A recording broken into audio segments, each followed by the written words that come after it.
Welcome everyone to the Real Estate Experience with myself, Sterling White, and it is episode 1.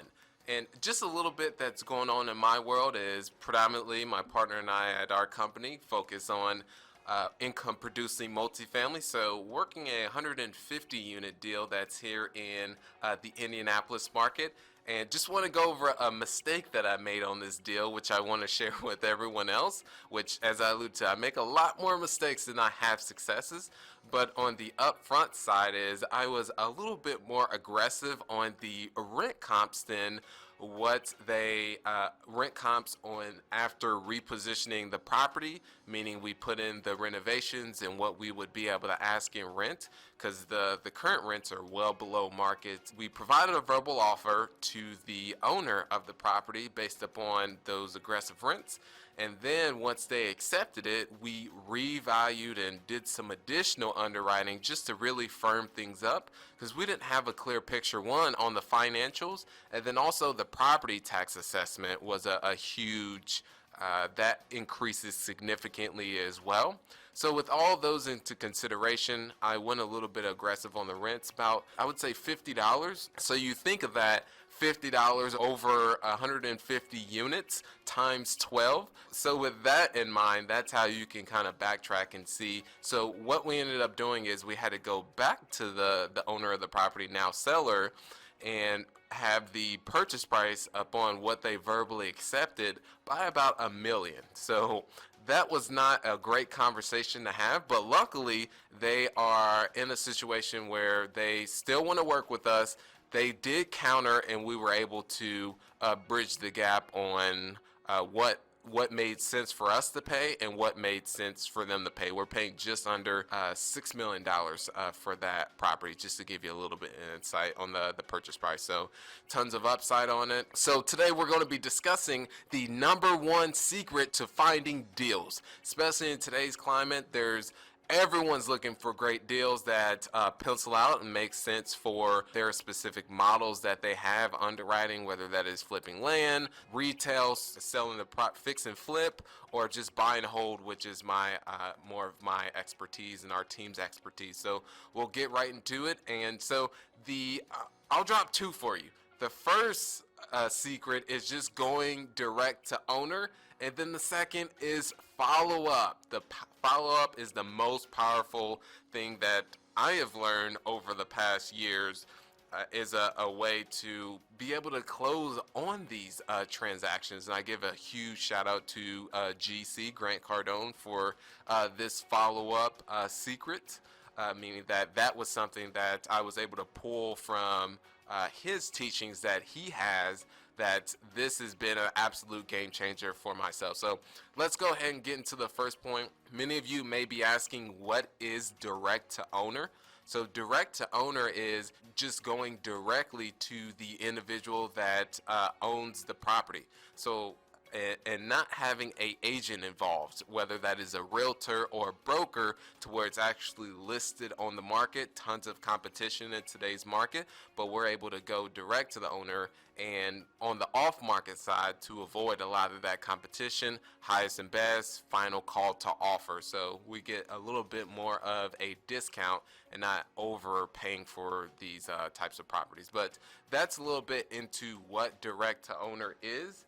And then I want to go on our first channel, or our first route to get in touch with these owners, is cold call. Yes, cold call.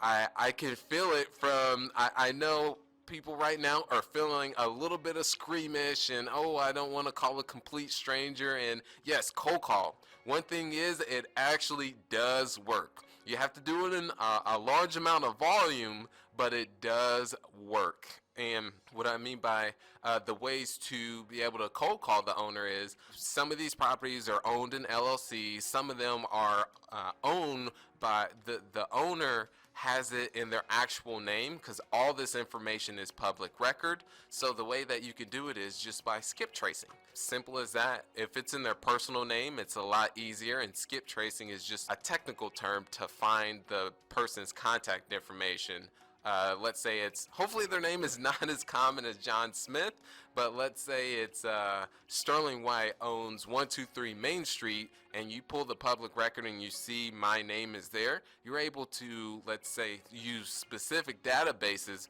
to then find my contact information, and then you can give me a call or send me a direct mail piece. For us, we give the person a call. I want to share a story with you all on the first apartment deal that I was able to, my partner and I, purchase, which was in 2017, using this exact mechanism.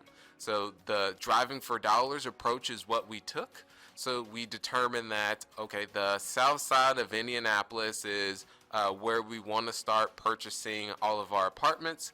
And at this time I was making the shift from single family to now multifamily. So had that track record from that side of just a little over 150 single families, and from that took a step back and decided that, okay, it makes more sense to own multifamily versus single family, because having that many single families and managing can be very intensive. So looked at the pros and cons associated with both, and then the pros and cons made more sense. Well, the pros made more sense on the multifamily side versus the single family, so made the shift entirely. Networking with brokers. One thing I want to mention is when that shift was made is gave a specific timeline on, we're going to I specifically myself said I'm going to spend a month and a half learning multifamily, fully swimming in the Kool-Aid is what they say, or drenching myself water hose with all the material on multifamily itself to better understand that sector, and then just jumped in there to start doing deals. So I read books, I looked at YouTube videos, I was on biggerpockets.com, which is completely free, networking with others who were on that site. They were where I was wanting to be, so was able to read their content that they have on there and ask them questions. And then after that month and a half was done, just started jumping there, networking with brokers to find deals, and wasn't having that much success with that, so decided to take destiny into my own hands and go direct. Was able to backtrack, determine what the buying criteria was, which was at that point in time apartments between, I would say, 30 to 70 units. Since then it has gone up, but at that present time it was 30 to about 70 units on the south side of Indianapolis. So from that, took the driving for dollars approach, as simple as that. Got my 2001 Honda Accord and started driving property in those neighborhoods on the south side. So finally, and I'm just telling you all the story of how that first deal came into existence. So found this property that needed work, and then from there I did a Google search. Well, I was able, it's all public record information. So I then pulled the owner name, which was owned in an LLC. I skip traced that LLC, so you can just simply do a Google search on a LLC. Let's say it's Bentwood Apartments. So you can Google search that, type it in, Bentwood Apartments LLC, and then you look through the directories to find who the owner is of those specific properties. And then from that, I found who the owner was, and then their contact information was right there, so I gave them a call. And then the dialogue it was actually their last apartment that they had sold, so that was a huge sign of motivation. But I'll get to, I believe at a later point, I'll get to this specific first deal of how it unraveled. But as the final, we were able to get seller financing, so purchased it for $900,000. Put $200,000 down, and then the seller carried back or provided a loan of $700,000, and then we were able to raise $685,000 to take care of improvements for the property because it needed work. And the rents were under market by about $95. That's pulling back the curtain on that specific deal. It needed parking lot renovations. We were able to get the roofs replaced, which was phenomenal on that side, so they're brand new. And then all the interiors needed to be updated as well. So that's on that topic. And then, yeah, so that was the what I was meaning by going direct to owner versus if that property was listed on the market, there would have been tons of competition, meaning several tours with other investors and then our highest and best. And the property listing would have said itself there. What we're seeing is there's normally no price that's up there. It's always determined by the market. So that's when absolute bidding frenzy comes into play, and we now have that property listed to buy or listed on the open market, and it's been the level of traffic right now in terms of people being interested in buying, which my partner and I are more of buy and hold investors, but that's a smaller property for us, so we're just moving up in terms of the size in order to get economies of scale. So there's that on the direct to owner approach. I know I went into a little bit of a story there. Hopefully you're following me, but I wanted to just pull back the curtain. And then another recent deal that was acquired was direct to owner as well. This was in Louisville, Kentucky, where found on the south end all the apartments that needed work, and then pulled all the public information, found who the owners were, and then through that there was several properties that we were interested in, called all the owners, kept following up, which following up is so crucial, which I'll get into. That is the next secret. Oh, it's so huge. What I was mentioning is called the owner directly, and at first they weren't interested in selling, but as I'll allude to in the next segment, on the follow-up. But yeah, the most recent deal, that was direct to owner as well, which we were able to get a discount through the course of being able to sidestep all the not hitting the market. And also the second deal as well was the same case with going direct to the owner, which was all public record going through that process. So decided on the south end of Louisville, Kentucky, that those were going to be the apartments that we wanted to go after. So just pulled all the public information, found all the owners' contact, and then started giving them a call. So that's how that route went on that side, with just sidestepping, still doing the coordinating with the brokers, building those relationships, but thus far the numbers just haven't penciled out. So let's go ahead and then jump into the follow-up segment, which this is I love this part so much, because one stat that I've actually learned on this is it takes between the 6 to 8 touch just to get in contact with the decision maker or owner that you're looking to buy the property from and complete the transaction. So that's how that most recent deal that I was alluding to you a little bit earlier, it took the 7th call to get in contact with the decision maker, and at that point in time they were not interested in selling whatsoever. It took 4 months of following up, and then it took 9 months to actually close on the deal. So it went from not being interested at all to then the 5th month converting them to not being interested to then being interested, and then it took an additional 5 months to actually close on the deal. So by follow-up, it's getting creative. And what I mean by getting creative, I actually just called an owner today as a way to follow up. I was actually driving past their property, gave them a call and said, hey, I just drove by your apartments, thought about you, so just wanted to reach out and see if we can meet up later this week and get a face-to-face meeting. Is versus just giving a standard call and say, hey, now are you interested in selling your property? Because if you hit them with the same message, they'll start to get annoyed and tell you not to call them again. So there's always that route. And then another mechanism I love to tell people is I implement direct mail as a way to stay top of mind. So sending Rubik's Cubes, a Rubik's Cube with a small note, especially if this comes into play where we've submitted an offer and then the owner just doesn't respond at all, and they go into what I like to call the twilight zone. So use direct mail as a way to stay top of mind. So send a small little Rubik's Cube with a note that says, hey, let's figure this out. Another one that you can use is, if you haven't gotten in touch with whatsoever, is sending a small shoe that says, hey, looking to get my foot in the door.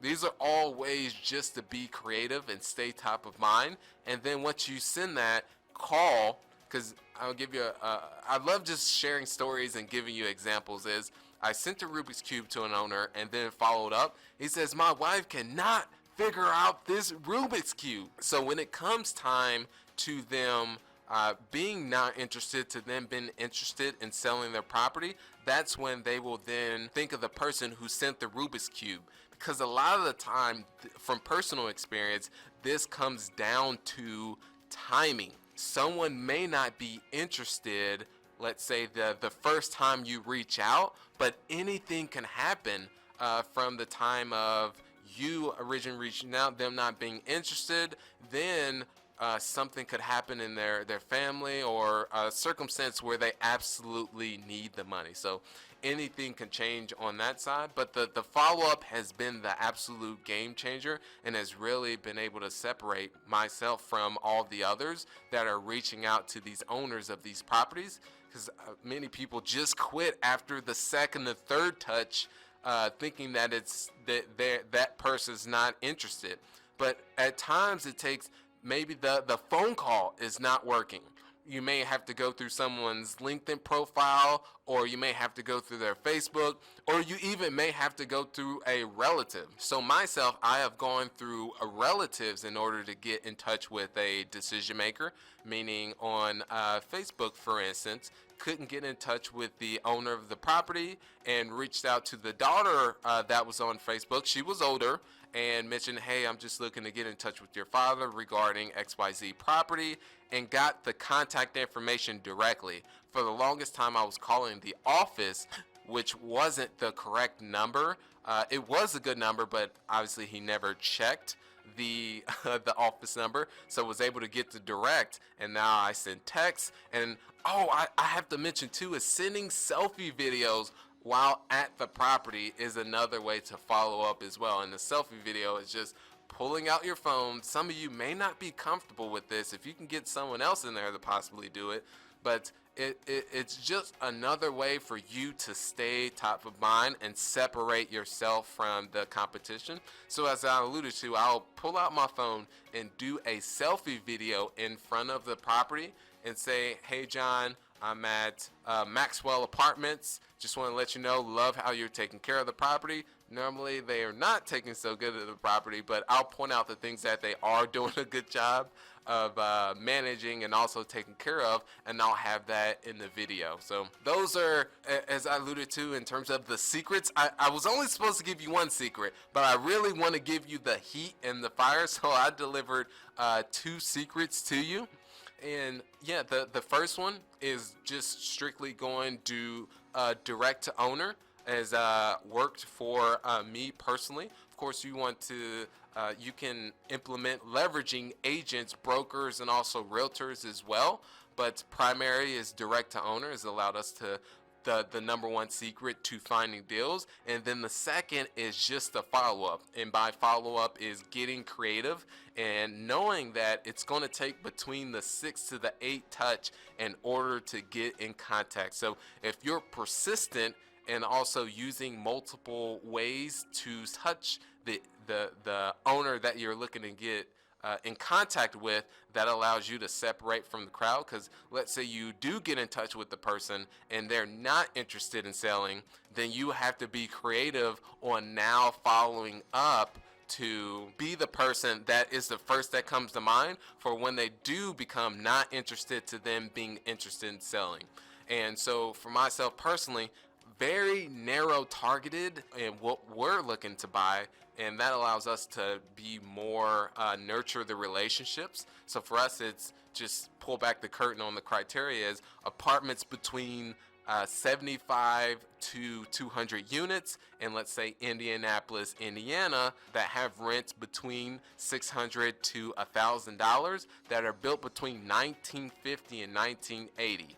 That are in C plus to B minus. So that allows the sniper approach when it comes to marketing versus the shotgun.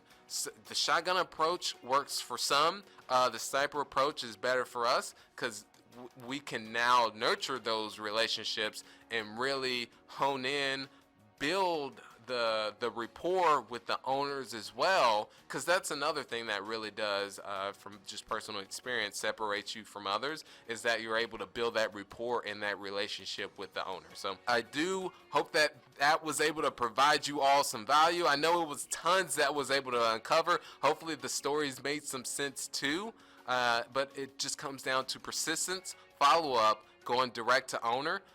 Having those relationships with those brokers and realtors to send you deals are beneficial as well. But in today's climate, what I've experienced is going the route of going through the realtors and brokers, and when the properties are listed, you're just getting in a complete bidding frenzy, highest and best, multiple call to offers, final, and through that is you're generally overpaying.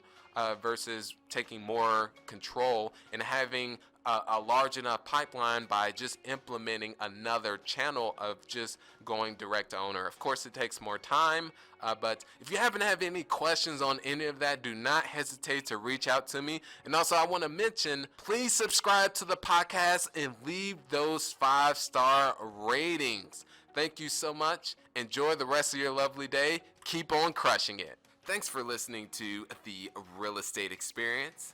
If this has brought you any value, please subscribe and leave a 5-star rating.